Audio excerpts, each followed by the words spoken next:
Amendment number 1, printed in the Congressional Record, offered by Mr. Gowdy of South Carolina. Gentleman's recognized for 5 minutes.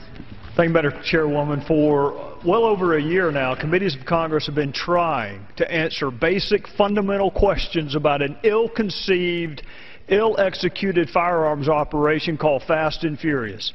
A Border Patrol agent was killed, hundreds of Mexican citizens have been killed, thousands of weapons are unaccounted for and likely, Madam Chairwoman, to be used in future crimes.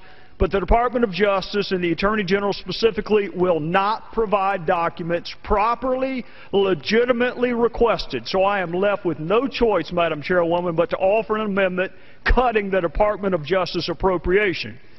Madam Chairwoman, Congress has been patient, indeed too patient in my judgment. And I understand that for some, everything is a political exercise, but surely the Department of Justice can rise above petty partisan politics and comply with a subpoena. The Department of Justice, Madam Chairwoman, expects others to comply with subpoenas, yet they will not do so themselves. For those watching at home, what would happen to them if they ignored a summons for jury duty? What would happen to them if they ignored a grand jury subpoena? What would happen if a committee of Congress demanded documents and they summarily refused to cooperate? Madam Chairwoman, they would be sanctioned, fined, and probably jailed. The Department of Justice is not just one more agency within the federal government, and the Attorney General is not just one more political appointee put in place to advance one agenda or the other.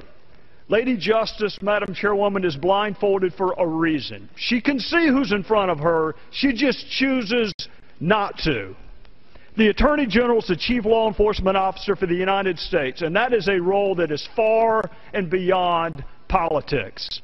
Citizens must have confidence in the institutions of justice, and they must have confidence in the top law enforcement official in the country. And how can they possibly have either if the Department of Justice is withholding documents? Madam Chairwoman, it did not have to come to this.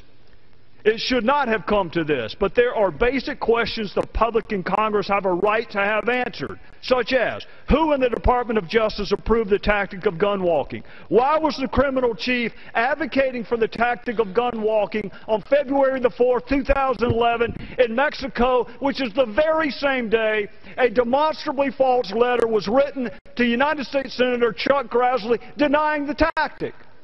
On the very same day Lanny Brewer's advocating for it, a letter is being sent under Department of Justice letterhead denying the tactic. How did such a demonstrably false letter ever get drafted and sent on DOJ letterhead? Was gun walking alluded to in the wiretapping applications, and if so, who missed it? When the President said he did not approve of Fast and Furious, and neither did Eric Holder, how did he know that? He said that in March of 2011. These are but 5 questions that we do not have the answer to despite one solid year of asking. So, Madam Chairwoman, this is not about politics to me. It's about respect for the rule of law. It's about answers. It's about accountability. It's about acceptance of responsibility. I cannot stand idly by while oversight of this body is ignored. It is time we did the jobs we swore allegiance to the Constitution to do, even if others will not. And with that, I would yield back.